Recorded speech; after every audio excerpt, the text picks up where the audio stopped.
Merci de nous avoir choisis pour vous informer, mesdames et messieurs. Bonsoir. Avant de débuter ce journal, voici le sommaire.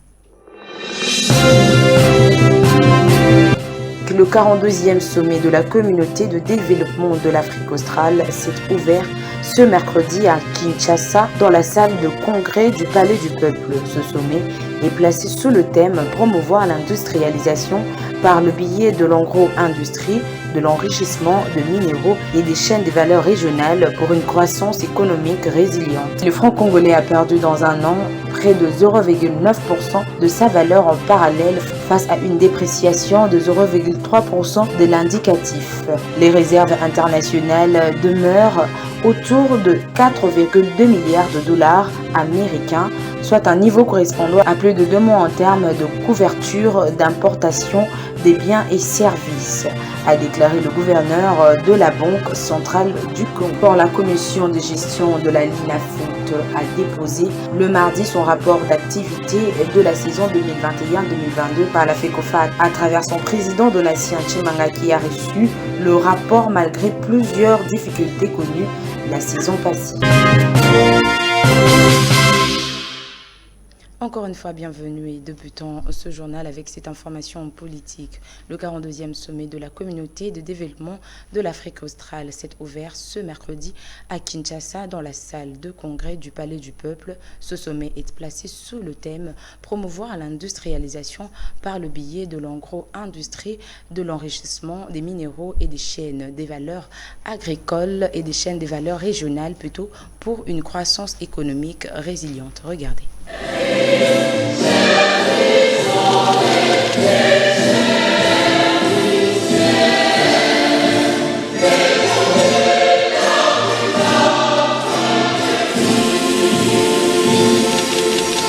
Devant ces pairs de la communauté de développement de l'Afrique australe, SADC, réunis ce mercredi 17 août à Kinshasa pour la 42e sommet des chefs d'État, le président de la République démocratique du Congo, Félix-Antoine Tshisekedi, a pris la présence en exercice de cette organisation sous-régionale. Il a reçu les attributs de pouvoir des mains de Dr Lazarus Chakwera, président du Malawi. Dans son discours d'acceptation, le président Félix Tshisekedi a pris l'engagement d'œuvrer pour que l'intégration régionale soit une réalité vivante au sein de l'organisation. Un mandat qui a largement permis à notre communauté de réaliser différents projets intégrateurs dans un environnement difficile dominé par la pandémie de Covid-19.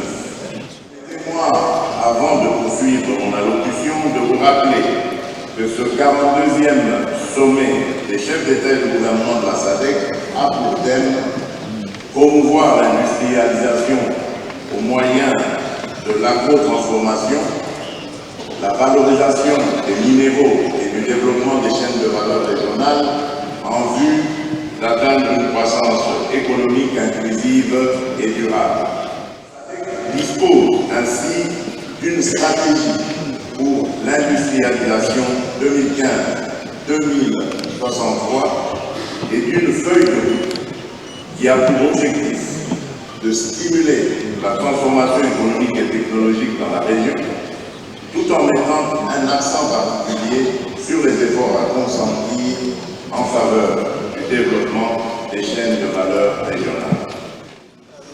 À ce sujet, nous sommes impatients de travailler en étroite collaboration avec tous les États membres pour que la SADC fasse de l'intégration régionale une réalité vivante.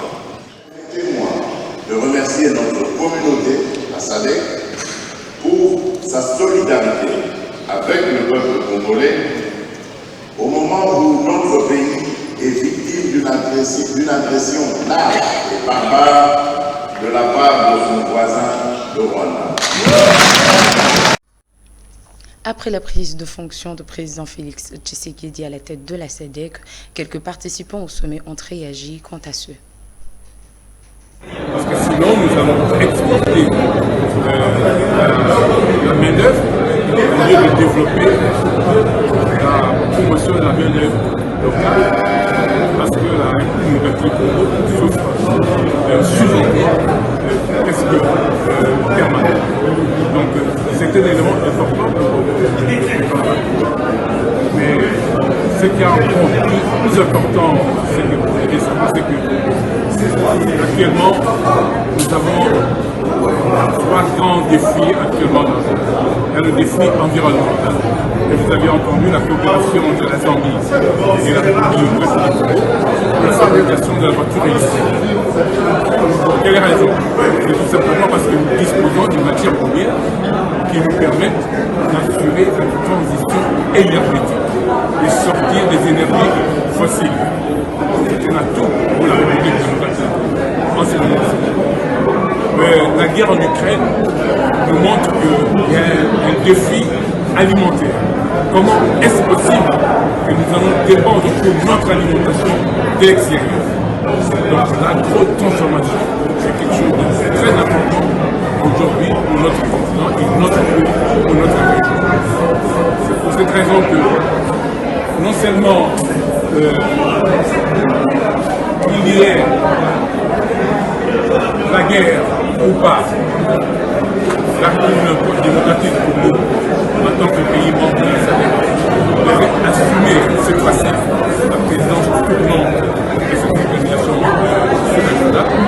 Et en même temps, c'est très important parce que notre chef de l'État assume la présidence dans un moment presque décisif pour la transformation, pour l'industrialisation de notre continent, qui est vital pour nos populations.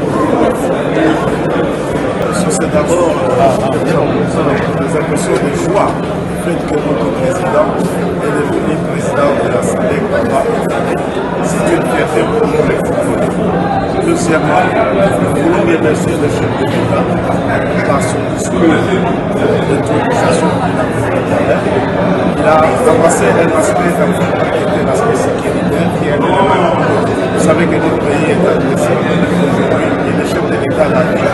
Mais aussi, il a parlé des infrastructures. Il y a les secteurs dans lesquels nous sommes. Il y a un secteur important. Sans infrastructure, on ne peut pas espérer un développement. Sans infrastructure, parce que les infrastructures permettent l'intégration économique, l'intégration sociale, l'intégration administrative. Et vous comprenez que nous sommes dans le SADC, il faut qu'il y ait l'interconnexion entre les différents groupes avec les institutions de la SADC, avec les Congo. Donc c'est pour vous dire que les infrastructures ont une place importante. Dans le développement. Et quand le chef de l'État parle de l'industrialisation, vous avez aussi un élément important, c'est l'industrialisation des aliments et tout ce qui entre en ligne de compte dans la construction. Nous devons, nous, la République démocratique du Congo, développer cette industrie. Cela permettra d'influer sur le coût des travaux parce que nous aurons à produire à ce moment-là les secteurs qui entrent en ligne de compte dans la construction. Donc c'est un discours responsable, comme je l'ai dit tout à l'heure. Nous avons une grande joie, c'est une fierté aussi de que le chef de l'État est à la tête de SADC. Et en plus dans son discours, l'aspect infrastructure qui est un aspect important qui permettra aux différents pays de la SADC de pouvoir s'interconnecter et ce qui peut développer aussi l'Afrique.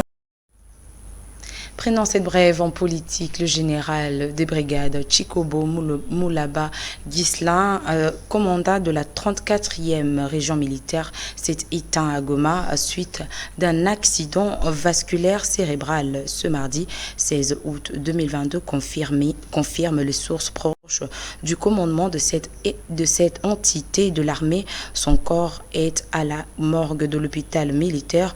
En attendant les nouvelles dispositions, affirme que le général Chikobo était commandant de 34e région militaire depuis le 10 juin 2021. Il avait remplacé à ce poste le général de brigade Dieudonné Kapinga Mwanza.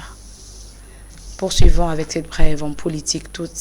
Tout s'est accéléré le 5 juillet dernier. François Beya, l'ex-conseiller de sécurité du président Félix Tshisekedi, avec la désignation des nouveaux juges chargés de statuer sur son dossier. La première composition de la Cour avait été refusée par les avocats de l'ancien conseiller du chef de l'État, lesquels s'est même retiré, estimant que le droit de la défense n'était pas garant. 2 mois après, le début de son progrès devant la haute cour militaire qui siège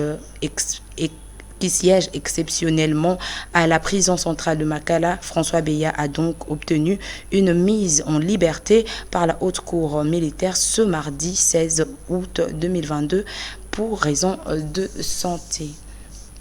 Poursuivons avec cette brève en économie. Le franc congolais a perdu dans un an près de 0,9% de sa valeur au parallèle face à une dépréciation de 0,3% de l'indicatif. Les réserves internationales demeurent autour de 4,2 milliards de dollars américains, soit un niveau correspondant plus de 2 mois en termes de couverture d'importation des biens et services, a déclaré la gouverneure de la Banque centrale du Congo. Prenant cette information en sécurité, la clôture du séminaire sur la lutte contre la violence sexuelle et le recrutement d'enfants en faveur des officiers des FARDC à Kalemi, dans la province de Tanganyika. Suivi.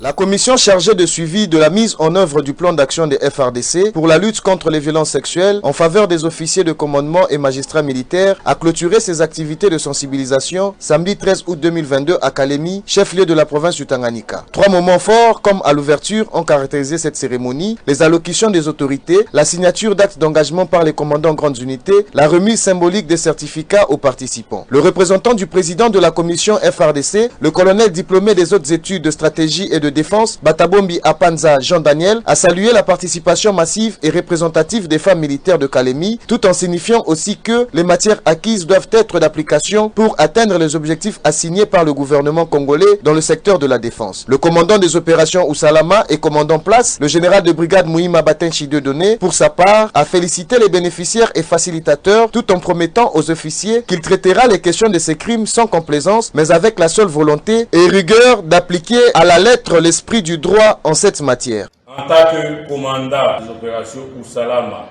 et commandant place, je traiterai les questions de ce crime sans complaisance, mais avec volonté et rigueur. Enfin, le commandant garnison est passé à la signature de l'acte d'engagement, suivi de la remise symbolique des certificats par l'autorité provinciale du Tanganyika aux participants, dont 3 femmes militaires. Madame le gouverneur de la province, Julie Ngungwa Moyuma, quant à elle, dans son mot de clôture, a exhorté de promouvoir la dignité humaine et réprimer selon le code toute déviation relative à la violence sexuelle et de crimes contre l'enfant congolais en général et tanganyikais en particulier. Son Excellence, Monsieur le Président de la République, Félix Antoine Tshisekedi Tshilombo, tient fermement à l'instauration effective de l'état de droit. Vous avez le devoir de l'accompagner à ses propos et la matière dont vous avez bénéficié au cours de cet atelier constitue un support dont vous ne devez pas vous départir. C'est votre vatmecum. Puissiez-vous promouvoir la dignité humaine et réprimer selon le code toute déviation relative à la violence sexuelle et crimes contre l'enfant congolais en général et tanganyikais en particulier.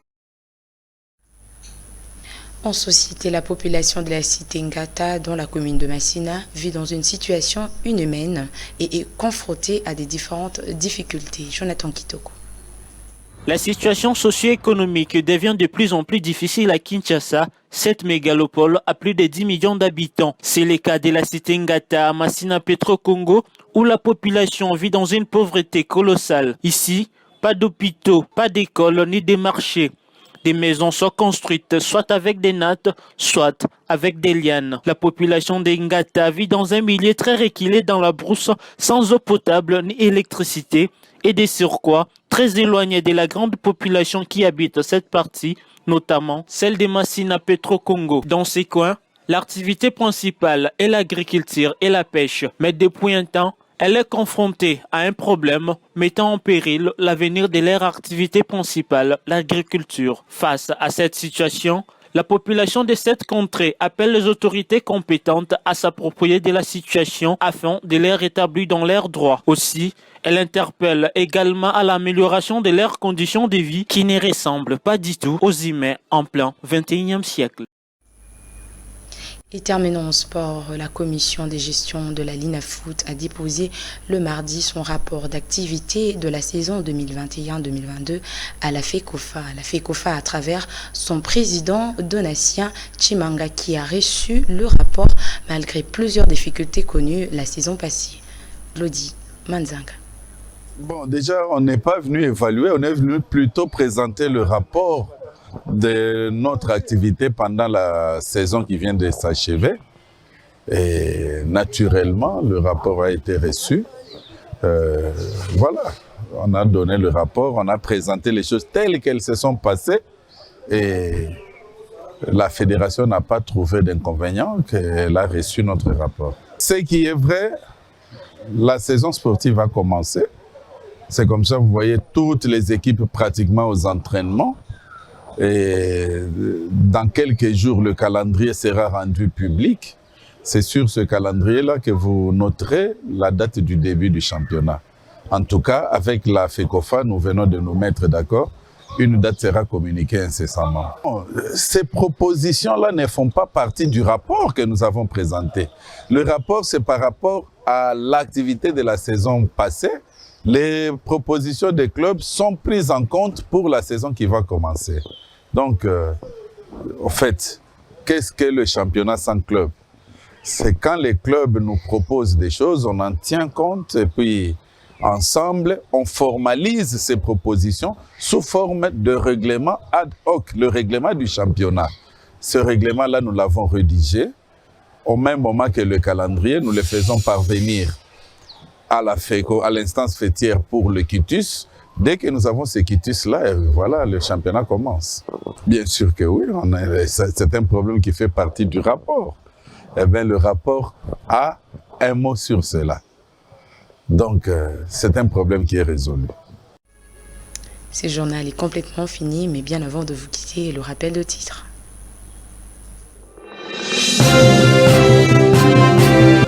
Le 42e sommet de la communauté de développement de l'Afrique australe s'est ouvert ce mercredi à Kinshasa dans la salle de congrès du Palais du Peuple. Ce sommet est placé sous le thème « Promouvoir l'industrialisation par le biais de l'agro-industrie, de l'enrichissement de minéraux et des chaînes de valeur régionales pour une croissance économique résiliente ». Le franc congolais a perdu dans un an près de 0,9% de sa valeur en parallèle face à une dépréciation de 0,3% de l'indicatif.